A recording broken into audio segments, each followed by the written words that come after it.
The following podcast was produced by Big Head Amusements for KQEK.com.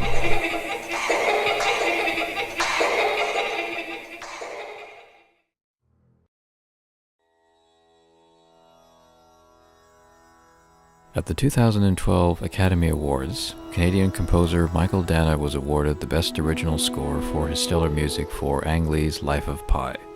And no doubt one of his collaborators, Rob Simonsen, was hugely proud of the music's recognition. In our conversation recorded after the Oscars broadcast, Simonsen discusses his entry into film scoring and the chance meeting with Danna, which provided an important entry into Hollywood. Beginning as an assistant, Simonsen has become one of Danna's most trusted collaborators, and the two have co-composed the scores for 500 Days of Summer and the TV series Dollhouse. Simonsen has also written additional music for Moneyball and Life of Pi, and his recent solo work includes The Way, Way Back and The Spectacular Now. Why don't we just start from the beginning and talk about how you got into film scoring? In college, some of my friends started getting into film programs and at different universities, and I was kind of bopping around different cities in Oregon, either following musical projects or film projects. And one of my buddies made a feature film that another buddy scored, and he asked me to come play piano on it. And that was kind of the aha moment where my two worlds intersected, and I realized, oh my gosh, there's a career in this. People do this as a full-time job. They write music specifically for films, and that's what they are. They're film composers. And I've been listening to soundtracks since I was very young. It just kind of never dawned on me that that was a possibility for me. And I think it was also kind of a turning point technologically, where the ability to create film scores on one's own, in the bedroom, rather than having to have an orchestra or having to have a huge studio with a mix board. And it was kind of a really interesting time. And I just threw caution to the wind, and another friend was doing a short film, and we were walking through the forest one day in Oregon, because this whole short was going to take place in the forest of Oregon, and we were talking about the story and the music, and I just kind of blurted out, I said, yeah, and I'll do the music. And he said, yeah, you'll do the music. And we ended up not finishing the short. We took a break about 75% of the way finished and decided to expand it to a feature. So there was an 8-month break, and then we came back and shot the feature. And I ended up scoring it and wrote about an hour and a half of orchestral music. And it was just kind of it. There was just absolutely no question in my mind. This is just what I was doing. I felt like this was the perfect synergy of all the things that I loved about storytelling and filmmaking and music making, which music was always a more kind of, I guess, a more dear passion to me than filmmaking. But movie making was all kind of always in my life. So this was kind of it. It was early 2000s, and that film premiered at Seattle International Film Festival, and Mychael was a guest speaker, Mychael Danna. And that's where I met Mychael, and we hit it off, and a year later we both moved to LA, and I started assisting him, and he let me work up the ranks underneath him, and that was kind of that. Actually, there's two interesting aspects that you raised, which we can talk about.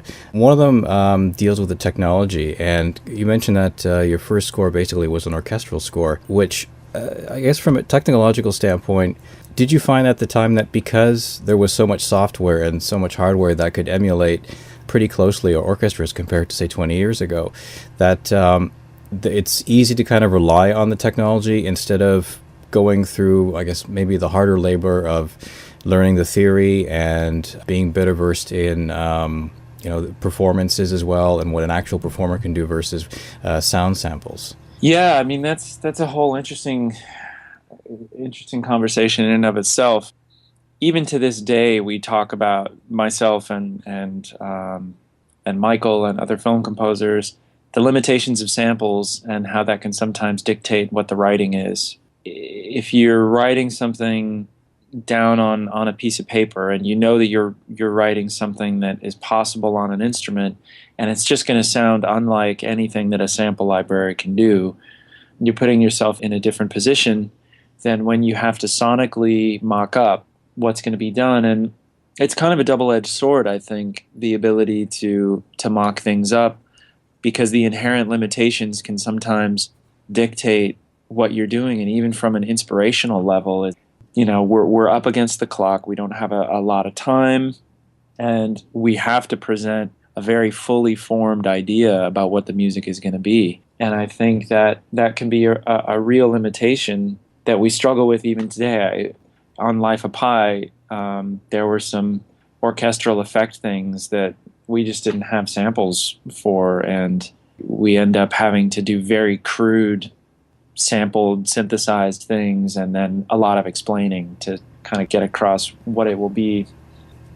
Was that one of your attractions to Mychael Danna, his unique background in having scored movies in different genres, but also using a really wild, exotic group of instruments, some of them very ancient, some of them from really unique, underrepresented cultures?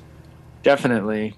When I first met him, he gave that talk in Seattle, and they used clips of the ice storm, and he was talking exactly about that. He was describing the kind of icy nature of the gamelan and the crystalline tones of what he was using, and how that fit with these images of all the snow and the frozen water and the icicles. And Elmer Bernstein kind of blasted that score and said, I don't know what Indonesian or Balinesian gamelan has to do at all with the Pacific Northeast. And it was really interesting, this kind of clash of ideals. And I think Elmer kind of, in his opinion, maybe thought that you should just only use instruments when you're in that locale.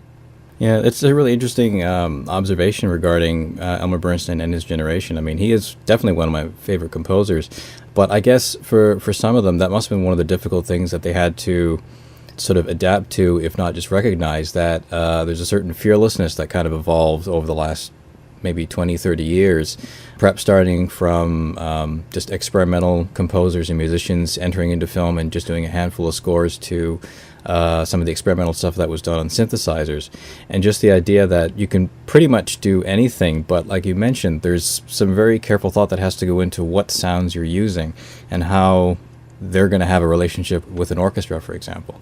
I mean, now there's no rules at all. It's the gloves have been completely removed, and everyone's throwing everything in. I mean, I think when Mychael started doing his thing, that was really a hallmark of his work. And he spent a lot of time in India. His wife is Indian. He's studied, and he knows a lot about Indian classical music and folk music. And I think it's a psychological thing that now we just do anything and everything. But we also have these sample libraries that are crazy. I mean, there's a sample library for, like a two-stringed Mongolian fiddle. So once you had to have either the resources to travel to those places and the kind of adventurous spirit to really do some focused ethnomusicological research and find these interesting instruments. Now you can just pull them up on a keyboard and just say, oh, well, that's a unique sound. I'm just going to throw that in my cue, and there it is. And, again, I think what separates Mychael from other just kind of mishmashes of world music is his knowledge and also a real kind of approach with intention to not just throw it in because it just works, but to have it actually make intellectual sense. But it's a really interesting time because anybody can do anything, and sometimes in the same film, like Django Unchained, he's got excuse me, there's Tupac and Jim Croce and Ennio Morricone all kind of thrown in to a period piece, and now our brains can accept that, whereas 20, 30 years ago, it would have sounded like a mistake or awful, or it would have gotten criticized, where now it gets applauded. Mm-hmm. And I just wonder if we can close with maybe some thoughts on I guess you could say, is like the apprenticeship relationship between a composer, an elder composer, and a younger composer. Because I find that in interviewing a number of composers who themselves have gone through that process, that it's something that continues, and it seems to be a system that works really well because it's a great way in which you can get practical knowledge and can also get a lot of experience through the process. But perhaps you can describe how you feel about working with Mychael and what he has given you in terms of composing tools and just sort of even something as practical as business tools and dealing with people, and how that affected Life of Pi, which is probably one of the most important scores that both of you have done at this point. Well, I can't say enough about Mychael, and I feel so lucky to not only have worked with him for as long as I have, but also to kind of have achieved this childhood fantasy of like, the Wizard's Apprentice, where I really go and, I'm carrying buckets of water up and down a long staircase for years. I mean, he was very gracious with the opportunities musically that he gave me from a pretty early point on. But it really was kind of this old world one-to-one thing where I got to be his right-hand man and do everything from prepping scores for an orchestrator to taking care of orchestrations myself and to writing. And I got to sit in on meetings, and it's a really privileged position because the apprentice's ass is not on the line, but they get to kind of see and go through everything. It prepared me for what a big studio feature is like, and what it's like when there's no time but enough resources to assemble a team, and how you organize things. And as far as the business side of things, this is a business, and one has to be really organized in order to make it to the deadline. And the way I think of it now is there's a lot of business skills and organizational skills involved in succeeding as a film composer, and all of those things set you up for the creative opportunity. And all of the organizational things can be learned and practiced by anyone, and I think that when it comes time to when you finally step up to plate, obviously you have to hit the ball and make the most of your chance creatively. But there's so much more that goes into a film career, so a film composing career. So it's been a very thorough and privileged experience apprenticing with Mychael. The 65-minute score for Life of Pi is available on CD from Sony Classical and digital via online vendors, including Amazon.com and iTunes. For related film and film music reviews, please visit KQEK.com. This program is copyright 2013 by Mark R. Hassan. All rights reserved.